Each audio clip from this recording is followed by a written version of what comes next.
And there they go. Kicking off Saturday's all stakes, all dirt pick 5 at Churchill Downs, race 6. This is the inaugural Knicks Go Stakes. How awesome that they named a stakes after him so quickly here. This overnight has a field of 12 older males going a one-turn mile. Your favorite here is going to be Shared Sense it's actually Dream Shake at 5-2. Shared Sense is just behind him at 3-1. Where'd you go on top? You know, I didn't get too crazy in this spot. I think Share Sense is the logical top pick in here, coming out of the 2 posts. That last race was absolutely monstrous at Fairgrounds. The horse is 2 for 4 at the distance, likes Churchill Downs, 1 win over 4 starts. This horse has just gotten better and better and better with each start. The one issue is the horse doesn't seem to like to win all the time, but now we're 6 for 17 lifetime, and we found the wire this last time out. I'm not as worried about that. You've kind of seen some breaks or gaps in those wins. A little bit of step up in class here, but not too much since we're jumping to a restricted stakes. And specifically, the restriction here is that if they've not won a graded stakes, which lowers the level of competition quite a bit here because you don't have any graded stakes winners in this spot, I think Share Sense makes a ton of sense. I think you're going to get a nice pace setup. I think the one-turn mile hits Share Sense right between the eyes. So I'm going to go with a 2-horse Share Sense on top. That's my only must-use in this race. I agree with you with the top pick here, and I love the fact that other than that mishap 2 back, which it seems to be fine, right, because he was vanned off, but then he comes back in March and he wins by 2 lengths. Other than that, he was trending upwards. So, like, all systems seem to be go. This is a horse that, they had some Derby fever when he was 3, as you do with a horse of this kind of caliber, and just took him some time to grow into his body, but he's coming along. So I'm with you on this one. Did we agree on another one? I think that we did. We agreed on 2 more. Let's talk about the other one. Number 7, South Bend. Bill Mott horse, second off the layoff, 8-1 morning line price here. And Mike, this is exciting for both of us because the horse that every time he's at 2 turns, we're like, stop running this horse at 2 turns. He's not a 2-turn horse. He's back at a 1-turn race again. Like I said, second off the bench, second start at age 5. You have to wonder a little bit that race last out. Was it the slop that cost him? And we are expecting a pretty boggy track on Saturday, at least a little bit in the morning. Was it that? Did he just break poorly? Was he rusty? It was 5 months between races there. So I'm going to use him. Rosario rode him 3 back, and he won over this course and distance. It was optional claimers and 5 horses, but the horse can handle the trip and distance. Rosario riding tells me, yes, we're going to use this horse in the ticket.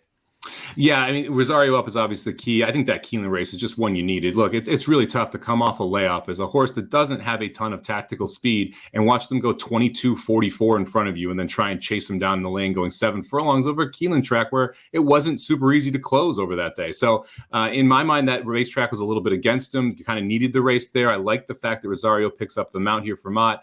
Mott is 23%, second off this type of layoff. So I like the fact that you should expect some improvement here. Also, a 5-year-old, that you have the logical improvement angle there, second off the layoff. You've got some older horses in here. I think that, honestly, this is one of the few in this spot where I could see a big jump forward. And I like the price at 8-1 as well. Gary Barber doesn't mess around when he's placing horses like this.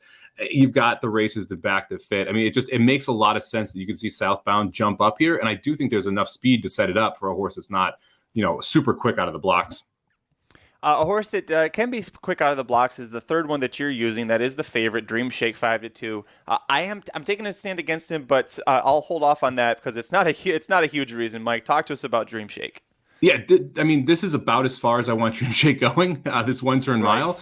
But you look back and you see that Pat Day Mile, man, and that race was by far in my mind his most impressive race. Yeah, he had a better numbers as his maiden breaking score first time out, but that seems a little inflated now when you look back at it.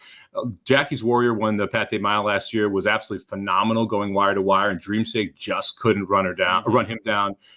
Dream Shake got a 91. Man, Jackie's Warrior, dude. It's gonna be a show for you, buddy, isn't it? Yeah. But you have Dream Shake who ran really well in that spot. They chased a 21-3, 43-3 opening half mile and just missed to Jackie's Warrior. I feel like this 1-turn configuration is good, and again, looked really good at Keeneland going 6 furlongs. And then Bag Boss just came back to win over the Churchill track literally 10 minutes before we came on the show here. Looked awesome as well, wiring the field. So that race just got improved or took a step up. We get second off the layoff, second out as a 4-year-old. Urton hasn't been messing around when he sent these horses toward the East Coast right now. I think Dream Shake's going to be all systems go.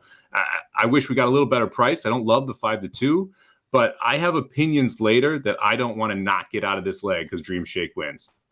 That's funny. I have that same opinion about a different race.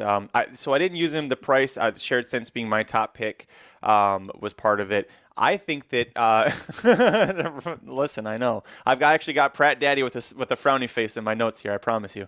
You made great points about him. I actually think the 1 turn mile might be too long for him, but definitely he is a 1 turn horse, and he's in the right spot for it.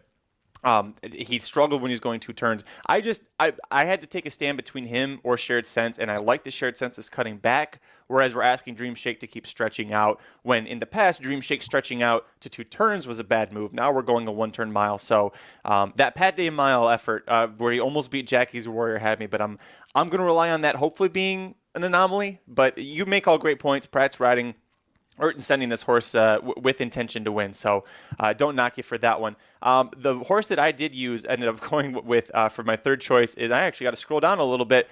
Mike, the Kentucky Derby day, it's all about first, right? First time playing Kentucky Derby. We had a woman earlier in our chat who was going to bet the Kentucky Derby for the first time.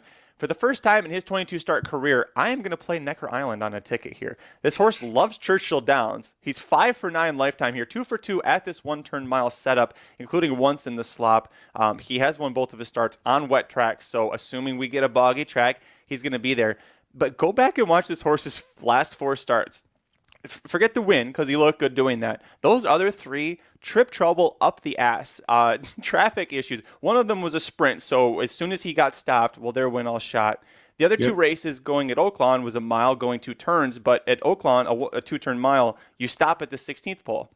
So again, if you're getting stopped because of traffic problems, there goes all shot. Churchill, you've got a wide backstretch. You've got a long run down that backstretch to that turn. You've got a wide turn. You've got a long stretch.